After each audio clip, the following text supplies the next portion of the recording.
Welcome to Sacrilegious Discourse. For this is what the Sovereign Lord says. Why do you need prophets to tell people who you are and what you want? If you can justify everything that the God of the Bible has done, then you can justify any of your behavior. A lot of this mentality is trickling into what is now mainstream right-wing Christianity. I am capable of empathy greater than this God of the Bible. This is a Bible that they tell kids. This is the good Lord. This is the good book. He is fantasizing about murder, mass murder. Head over to sacrilegiousdiscourse.com right now to find out how to leave us a review or support us on Patreon.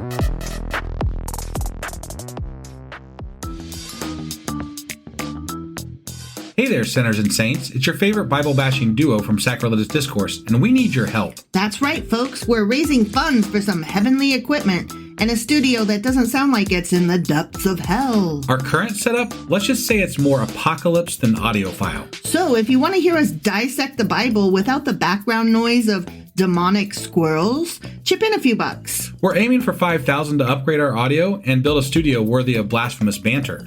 Donate today and help us spread the good word of atheism. You can find a link right on our homepage, sacrilegiousdiscourse.com. Every dollar counts. Even if it's from your collection plate. Husband! Wife! Do you remember what happened yesterday and where the hell we are today? Well, yesterday we read Daniel chapter 2. We did. And in that chapter, we're reading about Nebuchadnezzar's dream and how he was like getting people that he needed to interpret it. And then when he... No, not just interpret it. He was like, what did I dream? Yeah. Tell me. What did I dream? They weren't, they had to know what he dreamt and how to interpret it. And the ones that he talked to first couldn't. So he's like, I'm going to chop you into bits. I'm going to kill you. And then I'm going to kill all the fucking people that are real smart. Because fuck all of you. You don't know what I dreamt. And so I'm going to kill you. Yeah. And then Daniel got summoned to go get killed. And Daniel's like, whoa, hey, can I talk to the king? And then the guy was like, sure. Of course. Why absolutely. not? Why wouldn't you be able to talk to the king? Yeah, everybody could talk to the king. Yeah. That's how that works. That's normal. You just get to go in and talk to the king as a 10-year-old little boy. I don't think he was 10, but sure. Whatever. He was young. Yeah. Anyway, so he went to go talk to the king. Of course he did. And then he was like, yo, king. And the king's like, what? And then he was like, I need some more time. Which I think is funny because wasn't that literally what, like, the original guys had asked for? Yeah, they asked for more time. And he's like, no, I'm going to chop you. I'm going to chop prophets into pieces. I don't know that song. This is my last prophecy. I think you really muffed that. I really did. I actually had it. I was thinking about how to make that into that song earlier today on my way to work. And I had it down then. But when then I forgot that I was wanting to do that as a bit, and then I was like, but I gotta get it in there, so I just fucked it up and did it anyway, and then it turned into like really something stupid. So yep, yeah. Sure did. That's what just happened there. And that's why husband doesn't sing. Right? Yeah, exactly. So anyway, he slept on it. Daniel got to leave, go to his house, hang out, and pray and talk to God, apparently. And he asked his buddies to pray with him. Yeah. And God apparently, showed him exactly what the dream was and how to interpret it. And he came back and told him, and he was like, cool. That's cool. That was a lot of pronouns. And then he Nebuchadnezzar, sorry. Nebuchadnezzar prostrated himself before Daniel. And which is really weird. It is. Yeah. There was way too much just trying. It was trying too hard. It was giving too much credit to God for this guy Nebuchadnezzar who worships other gods and is a king who is destroying other lands and taking them over. Yeah. He doesn't give a fuck about this God. He just destroyed all this God's people and quite possibly if you were to interpret what he had done, he destroyed that God. Yeah. Essentially. Yeah. So it wasn't believable. No. The way that the reaction happened. No. All right. Well, anyway, that was the gist of it. That was the gist. I feel like I have to do longer introductions now because of the way these stories go. But it's kind of fun. Sure. And occasionally I get to try to sing a song, which is really crappy. Don't do it. I'm not going to do it. Okay. I might do it, but I'm going to do it badly. I can promise you that. Yes. So anyway, that was Daniel chapter 2. Sure as fuck was. Which means that today we're getting into Daniel chapter 3. All right, let's do this. Okie dokie.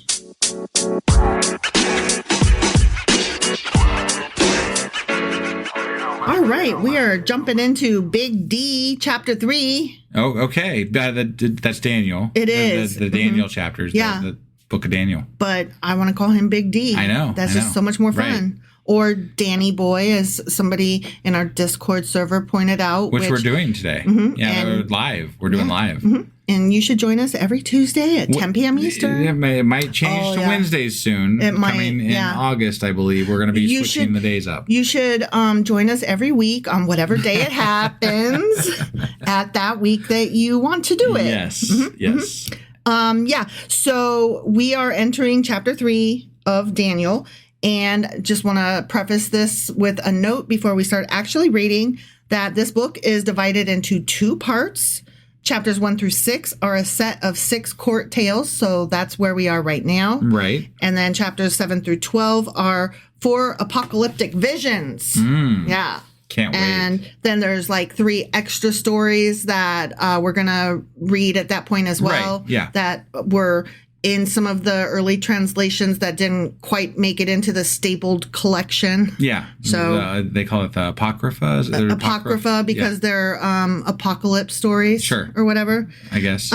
So something in particular about this chapter that we're reading is Daniel's absence. Oh. It's the only one in this book, in the book of Daniel, that he's not in, but his friends are. That's really odd because we just ended with him doing something pretty significant. Right. So it's odd that this is the chapter where he'd be missing. Well, these stories aren't necessarily consecutive. Right. Like, the first chapter was the intro explaining how he got there and what happened, and that was thought to be added later. Yeah. Right? So the one that we just read was actually just the first story. So this is just another story. Okay. And it happens to be about his friends. So is this like the Scooby Gang or something of the Bible? Yeah. Okay. I would say, yeah. I agree to that. I agree to those terms. Got it. The fact that Daniel is absent from this one does suggest that this story may have been independent from the others. Because remember, they were all kind of floating around at the same time. Right. And some of them, like, came together and they were like, look at these 2 or 3 stories. I'm going to staple them together because they're all about this dude. Sure. Let's call this dude Daniel. Yeah, that's cool. And then this other one came in and they were like, whoa, what's that? This doesn't, it tastes the same, but it doesn't have dude in it. I don't know what to do with it, but it's really good apparently. So they were like, just change the name of the friends to match the Daniel's friends and then just staple it in there somewhere. Got it. So that's my rendition of history. Okay. All right. Yeah. All right. I think that's as good as any. Sure. With regard to knowing how the Bible was done and put together and thought out. So I should be a history teacher. Totally. Yeah. Don't you think? Biblical history, even. Okay. I guess technically we kind of are. Don't you think? In a way. For fuck's sake, shut up. Don't you think if I was a teacher that the way I describe stories I would entertain students and they would probably be more inclined to remember stories better from history? Possibly. Yeah. I think so. Because I try to like make it funny. You do. Yeah. I think I would learn better if you've seen I've showed you them multiple times, but they have these versions of history where they teach it by doing like social media replies or text message replies. Oh, I love those. I think those are fantastic. Like, there's like the one that's like the U.S. has entered the chat for World War II or whatever. Like it's just, I love there's those. the way they make it all flow through those chats is fantastic. Yeah, those are really funny. If you haven't seen like the text message thread history things, you should do a search and try to find them. Well, you should find one and link it. I should. Yeah, I will try to remember to do that. So, and we'll try to link that in the show notes because that's one of my favorite things. What I like is the drunk history. Drunk history is fun. Yes, those are really fun. So speaking of history, you know I am a history buff. I do know this. Like when I was younger, well, even in my mid 20s and probably early 30s, I spent a lot of time falling asleep to like history shows. You did. Like that was just how I spent my life. Although when we got together, you were falling asleep to Boston Legal. Boston Legal, yeah, that was my favorite show. And It was a great show. It was a great show. I made you turn that music off, though. Boston Legal was so fantastic. I know, but you would fall asleep, and the DVD would just go to the screen. I back then I needed noise, and now I don't. I've learned to live without it. But I didn't. Back then I did. I needed learned noise. to live without your noise. What? I don't even know what you're singing. It's from Jar of Hearts. Only you're a jar of noise. I don't even know what Jar of Hearts is. Okay, I'm not singing that one. Okay. That's too pretty. I refuse to ruin it with my poison. But like, who sings it? What's her name? I don't know. Okay, she's really pretty and it's a good song, and fuck off because I can't remember her name on the spot. Okay. Okay. Yeah. Was it like what decade was it? I don't know, within like the last 10 to 15 years. She also sang a song Only Human, I think. Okay. Or something like that. Yeah, I don't know. I don't know. I don't know that. See, Jar of Hearts is fantastic. Yeah. I was looking for an answer, not a comment thread. Do not engage in the chat. God damn it. All right. So are we going to read this shit now? This Daniel list. Did I stop you or something? No. I stopped me. Okay. Let's get into this Daniel Sans Daniel. Did we not even start the chapter yet? No, we didn't. No, we did not. Interesting. King Nebuchadnezzar made an image of gold. Oh, because remember, he was like, "You're so awesome because you interpreted my dreams. I'm going to make a fucking statue." Yeah, because that's what I do when people interpret my dreams. I make gold statues. Exactly. So he made an image of gold, 60 cubits high and 6 cubits wide. That sounds really like a giant dick. Weird. It's definitely not humanoid. Right. Yeah. And then he set it up on the plain of Jura in the province of Babylon, because that's where they were. Yeah. He then summoned the satraps, prefects, governors, advisors, treasurers, judges, magistrates, and all the other provincial officials to come to the dedication of the image he had set up. Yeah. So the satraps, prefects, governors, advisors, treasurers, judges, and magistrates, and all the other provincial officials. Maybe it was a Nephilim dildo. Assembled for the dedication of the image that King Nebuchadnezzar had set up, and they stood before it. I'm ignoring that because no, it wasn't. 60 feet. I was just trying to think of the size of this thing. Not feet, cubits. Well, yeah, but okay, a foot and a half, whatever the fuck a cubit is. Cuba. I'm going to call it Cubert. I like Cubert. It was a good game. Doo. But like, where are you? That's a big fucking golden dildo. That's what it is. No. For a Nephilim. That's what I'm thinking. That's what it's got to be. Okay. Or maybe their god. Maybe their god needed the dildo. I don't know. But it's a giant golden dildo. That's what it is. There are suggestions that perhaps it was merely a pillar, or that it was an animal, or it might have been a 60 foot fucking 6 foot wide animal. I don't know. I'm just telling you the notes that I read about it. Yeah. It might have been a pillar with animals and gods carved into it all around. Okay. That would make better sense. So decorative dildo. Right. Yeah.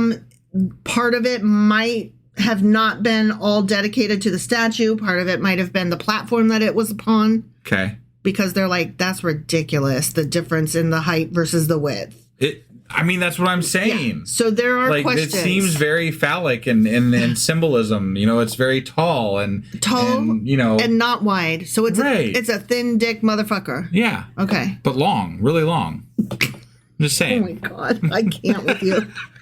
Then the herald loudly proclaimed, "Nations and peoples of every language," because he's loud. Yeah, because that's what heralds do. They hark. Hark.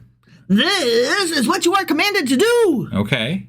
As soon as you hear the sound of the horn, flute, zither, lyre, harp, pipe, and all kinds of music. So as soon as you hear all that shit, you must fall down and worship the image of gold that King Nebuchadnezzar has set up. I see a problem, right? Yeah, because we shouldn't worship gold according to the other god. It's an idol. He wants them to pray to an idol. Right. Yeah. Whoever does not fall down and worship, this is still the herald yelling, will immediately be thrown into a blazing furnace. Let it be so. So immediate hell then. This is the way. Yeah. That's what he said. Therefore, as soon as they heard the sound of the horn, flute, zither, lyre, harp, and all kinds of music, all the nations and peoples of every language fell down and worshipped the image of gold that King Nebuchadnezzar had set up. All of them? I'm going to bet not. Well, I mean, he did conquer a lot of lands, so I'm saying quite a few. I bet there's a few that didn't. Like Egypt? Like maybe because they never conquered them. How about the main characters of the story? Right. Oh, right, yeah. Because they're godly and they, They just literally interpreted a dream or whatever. Yeah. So I'm going to guess that they did not. Right. At this time, some astrologers, so Chaldeans, came forward and denounced the Jews. They're like, look at them three turdlets over there. Okay. They said to King Nebuchadnezzar, may the king live forever. Right. Your Majesty has issued a decree that everyone who hears the sound of the horn, flute, zither, lyre, harp, pipe, and all kinds of music must fall down and worship the image of gold, and that whoever does not fall down and worship will be thrown into a blazing furnace. But guess what? What? There are some Jews whom you have set over the affairs of the province of Babylon. Okay. Do you know who they are? They're the 4 kids that took over the duties. No, remember, Daniel's not in this story. Okay, the 3 kids that are not Daniel that took over the duties of whatever once they... She said duty.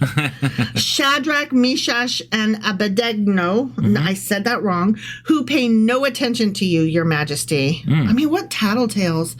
What little bitches, right? Right. Why are you going to get other people in trouble? Well, because... I don't know. They neither serve your gods nor worship the image of gold that you have set up. Like, ugh. Okay. How about mind your beeswax? Well, I mean, a lot of people do those things to get ahead, right? I know. Like if you want that because they're position, you would assholes. make them look bad. Because they're assholes. Sure. Like, I wouldn't rat. Would you rat somebody out? I'm that did you no harm and is just over there doing their own thing? I generally no. I don't think so. I wouldn't. But I can't speak for what's going on in this situation exactly. Right.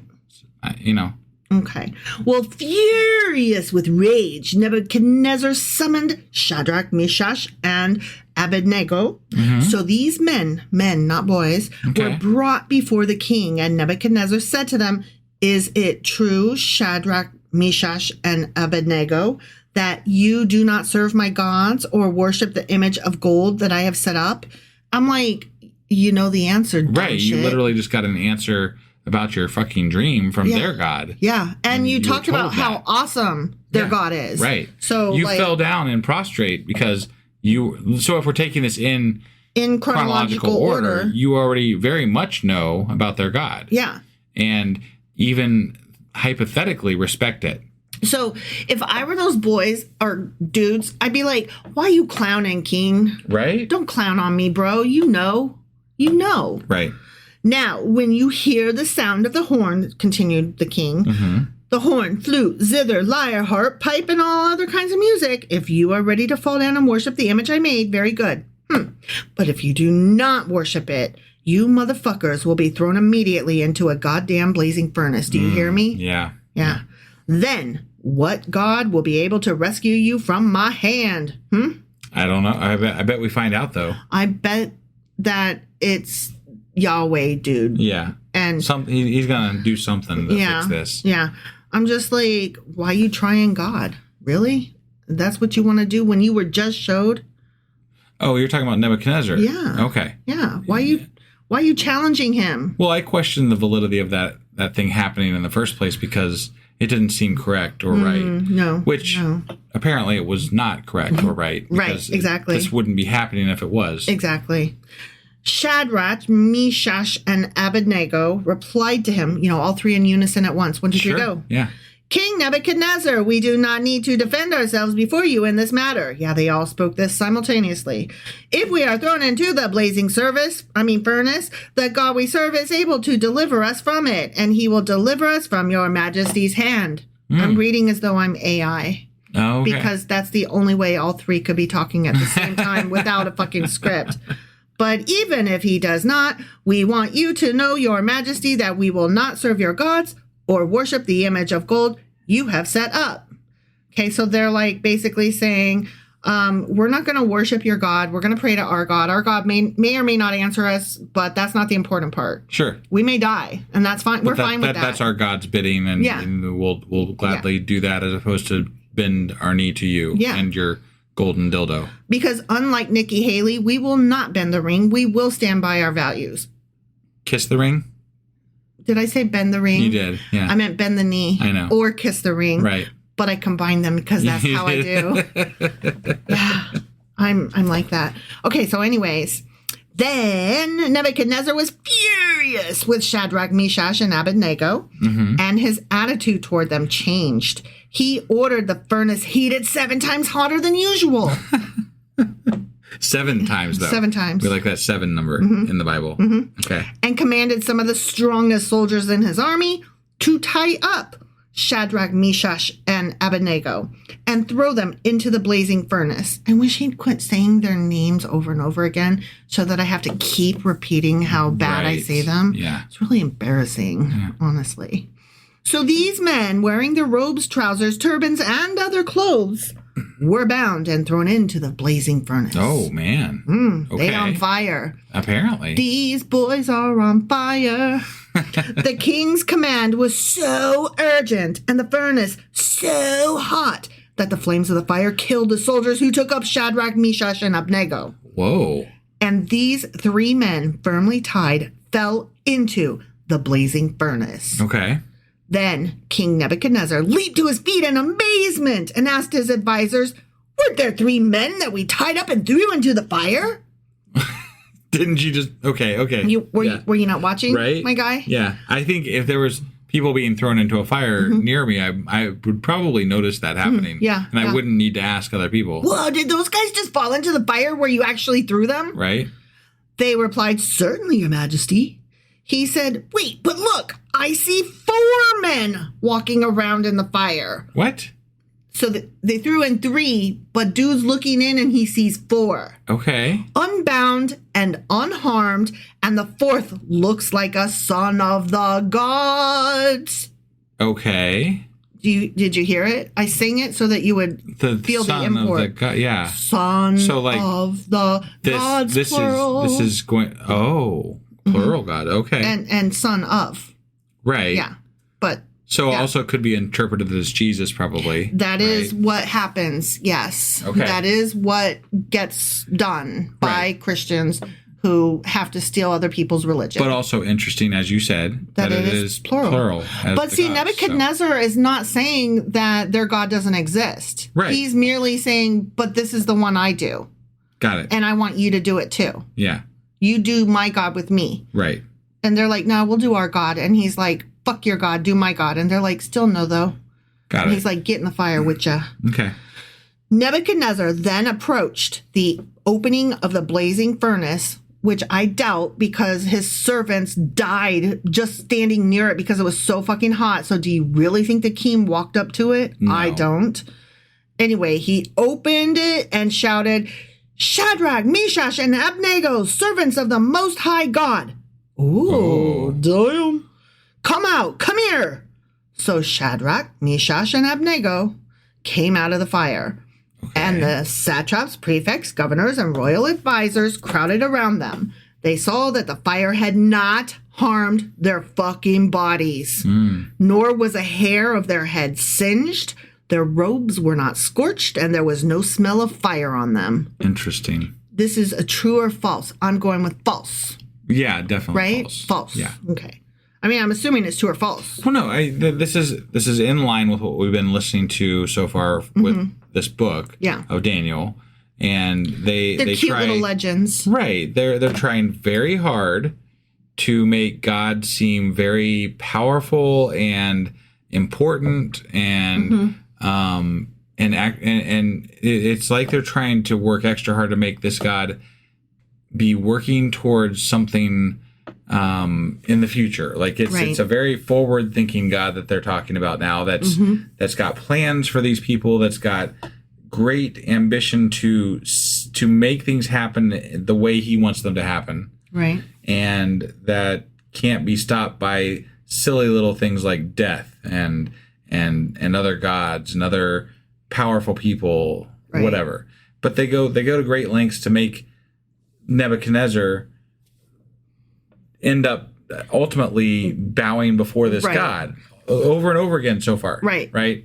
So it's really weird and unnecessary in my opinion. Yeah. Because it's too much after what we read thus far in the Bible. Right. Yeah. Because Nebuchadnezzar doesn't end up respecting his God. Why would that fucking happen? That doesn't make any sense. Right. So then Nebuchadnezzar said, "Praise be to the God of Shadrach, Meshach, and Abednego, who has sent his angel and rescued his servants. They trusted in him and defied the king's command and were willing to give up their lives rather than serve or worship any god except their own capital G God." Since I'm going to ask, since he doesn't need this other god as much, because this is the best god now, right? Can I have some of that gold dildo? Right. I mean, I'm just saying, just a little chunk. There were also suggestions that perhaps it was merely gold plated. Really? Yeah. Interesting. Yeah. Okay. So I don't know, because having a bill, like if it was solid gold, that would have been more gold given the measurements. That would have been more gold than the entire nation of the nations. Yeah. Babylon would not have been able to afford that. Got it.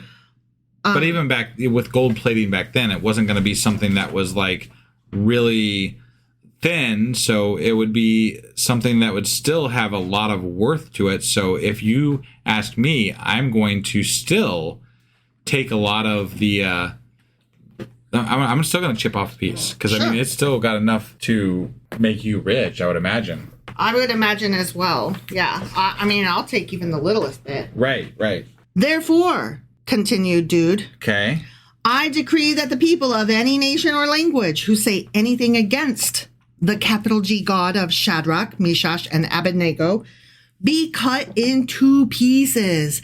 This is their last resort. There it is. And their houses be turned into piles of fucking rubble. For no other God can save in this way. Wow. This is you just built I mean, let's just call it 60 feet because you can't with the cubits. Fuck cubits, whatever. Right. But let's just call it 60 feet. You just built a 60-foot tall, 6-foot wide golden rod, essentially. Sure. And you just instantly are now all on board with this other god and telling everybody that this is the best god. Well, I mean, this was like right before his eyes. I get it. In canon, according to the story, this was right before his eyes. All right. Like everything else could be like, maybe God did it, maybe my God didn't. I don't fucking know. But this is the kind of shit though that people like that I talk to online. They're like, see how God proved his might and his worth. I'm like, this is a stupid, silly story. Well, here's the thing. People that use the Bible to prove the Bible are the same people that would use the root word of the word they're looking up in the dictionary in the definition. So, like, you would say, what is sadness? Look it up in the dictionary. And they look up sadness and they say, oh, it's when a person is sad. And it's like, false. Like, you can't use the word in the definition of the word you're looking up. Right. That is such asinine bullshittery. Right. So, no, you can't use the Bible to prove the Bible. I already don't believe in it. Therefore, your proof is not proof. Right. Ugh. Okay. But anyway. it works for them because they believe wholeheartedly that this is actually the word of God until you then prove that is not correct by showing how many fucking contradictions there are, and they're like, well, you can't take it literally. Except that I'm they're like, holy fucking hell. Except then they're like, no, I take it all literally. And it's like, only sometimes, only when it's convenient. There's literally no winning an argument with somebody who is hell-bent on okay, to be fair, there's no winning an argument with me about God existing either. Well, the thing is, so I mean, I'm not trying to say that they have something different from what I have, but they are the ones with the burden of proof because they're claiming something does exist. Right. Yeah. So it's just, and it bothers me. It's not about winning an argument versus losing an argument. Right. I'm not trying to win. So you're right. There is no winning an argument with them, but I don't want to win the argument. What I want is for us to reach a point of agreement on something, anything. And I want you to stop changing the fucking rules halfway through the game. Yeah, don't move the goddamn goalpost. Yeah, can we have just like a reasonable discussion about this and try to come to some sort of a consensus on what we agree on and disagree on, instead of just constantly moving this argument around to different topics that have no relation to each other, to try to just keep not having to deal with the last conversation. But honestly, if you're starting from a place where you actually believe in talking donkeys, get the fuck out of here. Like, I can't. I don't have the patience for it. I agree, but there's not. If you say that, right? Like, if there's somebody that's arguing with me online about God and the existence of God, they are not going to. If I say, "Well, what about talking donkeys?" They're not going to be like, "Well, you're right," or they're going to say that they're going to pick one or the other. And then when we get into it on that, and then they can't go any further with it, they just drop it and move to the next argument. And I'm like, okay, I can't keep following you around. Like, we could do this for the next year, man. Like, the book is big. The Bible is a big fucking book. It's a form of sea lioning, though, and that's where they toss like 1,000 different arguments at you. Yeah. And you're busy chasing down each one to prove them wrong, and you'll never get there. No, I called somebody out on it actually just today, because they sent it's like a 20 chapter book as a link to something that they wanted me to comment on, and I'm like, what? I'm not reading that. Fuck off. And he was trying to tell me that I was wrong about the Dead Sea Scrolls times. And I looked it up. I said, well, it was somewhere between like 200 BCE and this time frame, because I was talking about how there are places in the Old Testament that have been added to, written, out of time. So like, the book we're in now with Daniel was written about 400 years past when the Babylonian exile actually happened, which is what we're talking about, right? And he's like, you're wrong. You're absolutely wrong. And the Dead Sea Scrolls prove this. And I'm like, okay, but the things I'm talking about were all done prior to this. Right. I'm not talking about the New Testament, which also that doesn't work for that either, because of when the New Testament was written. Right. So either way you go with this, yes, it's a nice basis for people to understand an early text of the Bible, but you can't use that as proof that nothing was ever altered in the Bible either. Right. It's one of those things, like they pick these little points and they're like, this is the reason all of this is correct. And I'm like, no, that's not correct. The printing press really caused problems because it made it like solid and written in stone. It'll never be changed ever. And it's like, you're cute. I don't think you know how things work. Like, I don't know how things work, but I at least acknowledge that. And I think I know more how things work than you do. Right. So, okay, we're almost done with this chapter. Sorry, I know I went off on a No, that is okay. That is okay. So no other God can save in this way, right? Got it, yeah. Okay. Then the king promoted Shadrach, Meshach, and Abednego in the province of Babylon. So put them into power, which I thought they already were, but whatever.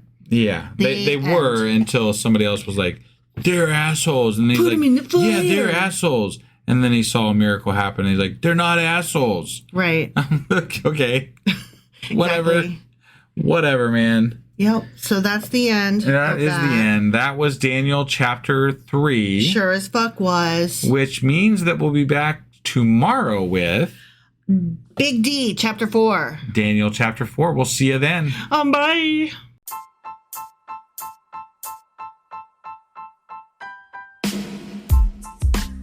Hey, wife, I guess that's the end? But husband, that's just sad. It doesn't have to be. We are on lots of social media platforms like Twitter. Our handle there is sacrilegious_D. For D's nuts. Oh my God.